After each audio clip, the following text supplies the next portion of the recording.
मानो तो मौज है वरना समस्या तो हर रोज है।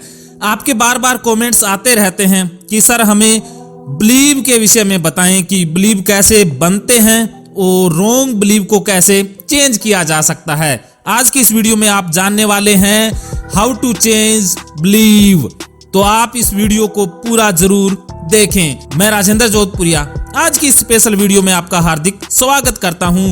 बिलीव कैसे बनते हैं इससे पहले समझ लीजिए। शुरुआत करते हैं बचपन से। बचपन में एक छोटा बच्चा है और बच्चे को बताया जाता है कि मांस खाना पाप है। बच्चे की माँ उसे बताती है कि जीव हत्या करना और मांस खाना पाप है। फिर घर में और बहुत सारे लोग हैं, रिश्तेदार हैं, पारिवारिक मेंबर हैं, वो भी यही बताते हैं कि मांस खाना पाप है और वही सीखता है वो आस पड़ोस से और स्कूल से भी यही शिक्षा उसे मिलती है कि मांस खाना पाप है। तो अब उस बच्चे का बिलीव बन जाएगा कि मांस खाना पाप है। वो कभी भी मांस की तरफ देखेगा तब भी उसके मन में बेचैनी घबराहट शुरू हो जाएगी और कोई उस इंसान के पास बैठ जाएगा मांस खाया हुआ तब भी उसे इरिटेशन होगी, घबराहट होगी। ऐसा क्यों हो रहा है? क्योंकि उसके अचेतन मन में एक बिलीफ बैठ गया है कि मांस खाना पाप है। ये बिलीफ सही है या गलत है इसकी हम अभी बात नहीं कर रहे। अभी हम इतना जान रहे हैं कि बिलीफ कैसे बनते हैं। तो बिलीफ बनते हैं देखने और सुनने से, क्योंकि बच्चे ने 1000 बार यही सुना है। माँ से, आस पड़ोस से, घर वालों से यही सुना है कि मांस खाना पाप है और बच्चा आंखों से देखता है कि माँ जब बता रही थी तो उसकी बॉडी लैंग्वेज क्या थी, उसकी भाव भंगिमाएं क्या थी।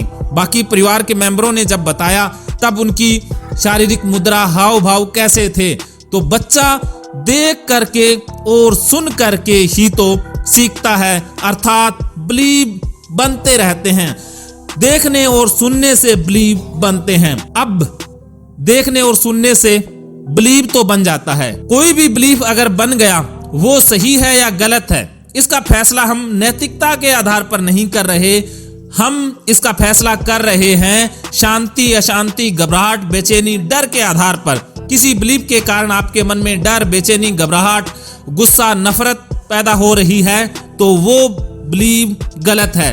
अगर आपके मन में शांति, खुशी, दया, प्यार, मोहब्बत जन्म ले रही है तो वो बिलीव सही है।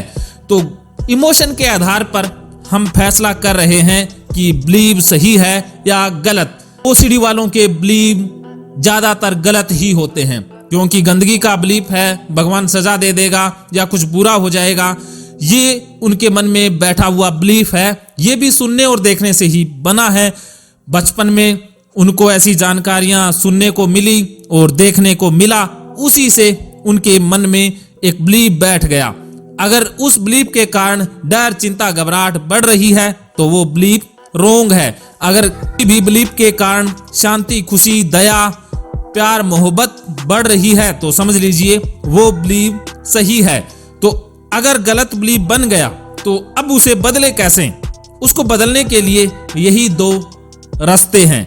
जैसे आंख से देखा जाता है, कान से सुना जाता है, देखने और सुनने से बिलीफ बना है, उसी प्रकार देखने और सुनने से बिलीफ चेंज भी हो जाता है। तो करना क्या है? जब भी आपकी आंखें कुछ देखें और आपका मन अशांत या घबरा जाए तब आपने प्रूफ मांगना है कि क्या मेरी आंखें रियलिटी को दिखा रही हैं या जो मैं सोचता हूं, जो मेरी धारणा बनी हुई है वही मेरी आंख दिखा रही है। आपने ये लॉजिक लगाना है। कानों से जब आप सुनते हैं, अगर आपके अंदर घबराहट, बेचैनी बढ़ रही है तब आपने सबूत मांगना है कि क्या मेरे कान वही मुझे सूचना दे रहे हैं जो मेरा बिलीव बना हुआ है, या कान कुछ और भी सूचना दे सकते हैं? क्या कान रियल जो डाटा है वो पहुंचा रहे हैं? तो आपने देखना है, रियलिटी की परख करनी है। आंखें जो दिखा रही है, कानों से जो सुनने को मिल रहा है उसमें कितनी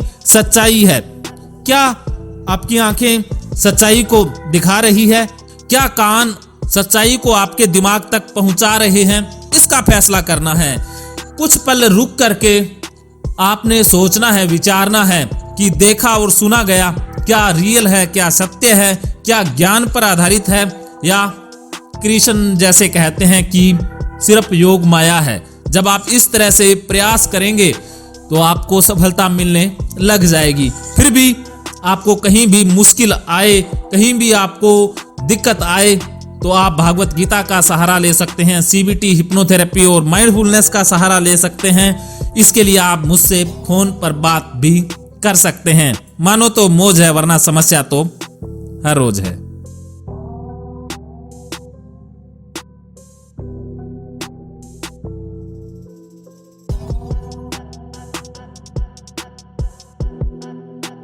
ना रहेगा कोई भी डर आपके अंदर, क्योंकि गीता का मनोवैज्ञानिक रहस्य समझाने आ गए हैं राजेंद्र जोधपुरिया। अब ना रहेगा अज्ञान अंधेरा, आपके जीवन में भी आएगा नया सवेरा। क्यों आया अर्जुन डिप्रेशन और ओसीडी में, क्या हुआ था उसके साथ, क्यों इतना ज्ञानी होते हुए भी डर के साए में घिर गया, और कृष्ण ने ऐसा क्या ज्ञान दिया कि दूर हो गया उसका अज्ञान। इस बुक में आप जानेंगे गीता के मनोवैज्ञानिक रहस्य, क्या है मोक्ष, पाप पुण्य, स्वर्ग नरक, आत्मा परमात्मा, जन्म मृत्यु का सच, जीवन में कामयाबी का राज है इमोशनल इंटेलिजेंस, कैसे बढ़ाएं ईक्यू गीता से, क्या है कर्म फल का मनोविज्ञान, कैसे चुने करियर की राह गीता द्वारा, कर्मयोगी कैसे बने, कैसे है गीता सीबीटी का बड़ा रूप, कैसे खुद की समस्या ओसीडी डिप्रेशन का इलाज खुद करें, और भी बहुत कुछ मिलेगा इस किताब में। आज ही साइको गुरु टीम के नंबर पर फोन करके भारी डिस्काउंट व ऑफर पर इस बुक को खरीदें। धन्यवाद।